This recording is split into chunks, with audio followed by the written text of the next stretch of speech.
Assalamualaikum warahmatullahi wabarakatuh. Sampurasun wilujeng enjing. Puji sinareng syukur urang dugikeun ka Allah Subhanahu wa taala.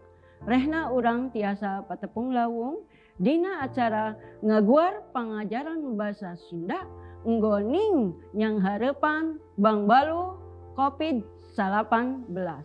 Nu baris dipidangkeun ku tim pangjejer di MGMP BS SMP MTS Kabupaten Garut nu dijomantarakeun langsung di SMP Negeri 2 Garut alpukahna gawe bareng MGMP BS SMP MTS Kali Disdik Kabupaten Garut.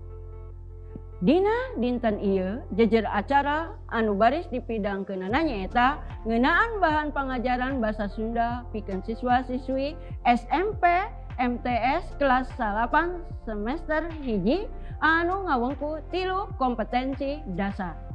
Dinantos saderek tumaros bahan pangajaran naon wae nu baris dipidangkeunana, kumaha carana sangkan urang tiasa maham kana eusi eta pidangan luyu sareng maksad tujuan nu ngajanggelek dina kurikulum basa Sunda. Pikeun ngawaler eta patarosan sumangga urang sami-sami bandungan kalayan gemet pidangan salajengna. Wilujeng nyaksen. Bismillahirrahmanirrahim. Assalamualaikum warahmatullahi wabarakatuh. Sampurasun para siswa sadaya wilujeng tepang dina pangajaran basa Sunda. Mudah-mudahan hidup sadaya aya dina kayaan sehat walafiat. Dina lawungan ayeuna urang diajar ngeunaan deskripsi kampung adat. Salah sahijina nyaeta kampung adat dukuh. Tujuanana sangkan hidup wanoh karena salah sahiji kampung adat nu aya di Tatar Sunda. Kulantaran kitu hayu urang sasarengan regepkeun bahasan ngeunaan kampung adat dukuh teh kalawan saregep boh mangrupa wacana, boh mangrupa video profilna. Dina raraga nyumponan pamerdi kurikulum basa Sunda nu patali sareng salah sahiji kade ngeunaan wacana deskripsi kampung adat, MGMP basa Sunda kalayan gawe bareng sareng Dinas Pendidikan Kabupaten Garut ngayakeun kagiatan sababudaya ka Kampung Dukuh, salah sahiji kampung adat nu aya di Kabupaten Garut. Di Kabupaten Garut salian ti kaayaan alam nu mangrupa objek wisata, seni budaya, karajinan jeung kulinerna, oge miboga ciri khas nu mangrupa ajen budaya nu kalintang luhurna nu masih dicekel pageuh ku sekeselerna. Masih aya kampung atawa desa anu nyekel pageuh kana ajen budaya, adat istiadat, norma jeung etika karuhuna. Salah sahijina nyaeta nu aya di Desa Ciroyom, Kacamatan Ciklet, Kabupaten Garut. Aya kampung adat nu katelah Kampung Dukuh, anu jarak ti kota kabupaten ka eta kampung teh kurang leuwih 100 kilometeran. Kahirupan anu aya di Kampung Dukuh kacida pisan basajana, boh dina widang wangunan imah, pakaian, basa, boh tingkah laku jeung paripolah kahirupan sapopoena. Lamun urang rek datang ka eta kampung, perlu apal heula kana kabiasaan jeung pantrangan di eta kampung. Di antarana seperti lalaki jeung awewe anu lain muhrimna ulah deukeut teuing dina campur gaul. Ulah nyarita dina waktu keur dahar, kudu make baju polos waktu jarah, wanoja anu keur head teu meunang ngilu jarah jeung teu meunang make perhiasan. Lian ti eta oge pantrangan ulah nyang hunjar ka beulah kaler. Lantaran kalereun eta kampung teh aya makam karomah ulama jumhur nu jenenganana Syekh Abdul Jalil. Salaku juru kunci jeung cikal bakal ngadegna Kampung Dukuh. Eta pantrangan teh dilakukan pikeun ngahormat ka Syekh Abdul Jalil. Upacara moro salah sahiji tradisi rutin unggal tahun nu mangrupa masrahkeun sebagian hasil tatanen ka pamarentah dina waktu yang hareupan Idul Fitri jeung Idul Adha. Ciri khas nu liana nyaeta masyarakat kampung dukuh mah teu kapangaruhan ku paneka zaman, teu galider pamadeganana saolah-olah teu wanoh kana kamajuan ilmu pangawruh jeung teknologi anu caranggih. Hal anu aheng di eta kampung diantarana wangunan imah nu mangrupa tempat panganjerkanana dina struktur jeung bentuk arsitekna disaruakeun. Aya sababaraha puluh suhunan imah anu disusun dina kaayaan tanah anu sarua latarna tur ditumpa-tumpa kalayan rata. Tiap tingkatan latar tanah aya jajaran imah anu ngujurna sarua ti kulon ka wetan. Kampung dukuh mangrupa wewengkon padesaan tur pola budaya religiusna kacida kuatna. Masyarakat kampung dukuh miboga wawasan hirup anu matok kana ajaran sufisme kalayan madom ka mazhab Imam Syafi'i. Eta padoman hirupna teh jadi tatapakan oke kana adat istiadat kahirupan anu harmonis tur sauyunan.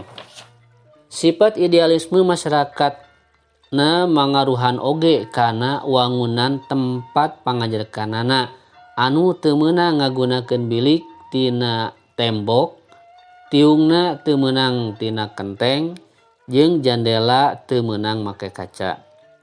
Hal ieu dumasar kana anggapan yen hirup nu sarua mewah bakal ngabalukarkeun kahirupan masyarakat anu kurang harmonis.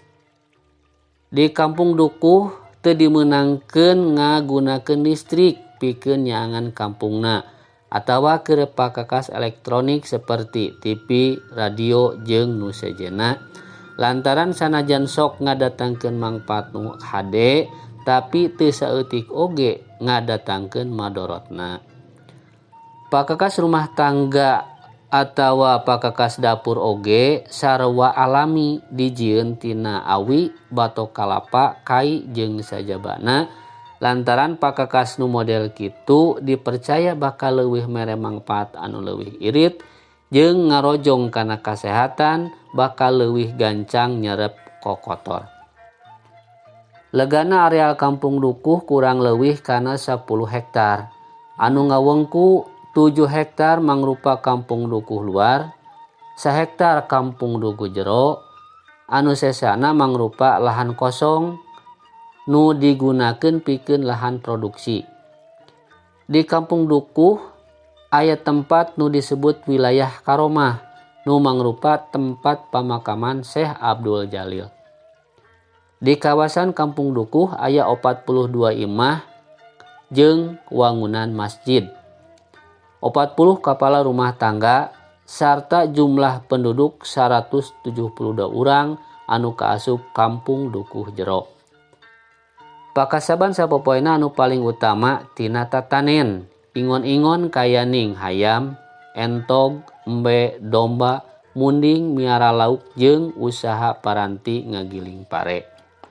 Cindekna kampung dukuh mangrupa salah sahiji kampung nu mertahankeun adat jeung tradisi karuhuna sarta jadi gambaran ciri budaya Sunda nu asli.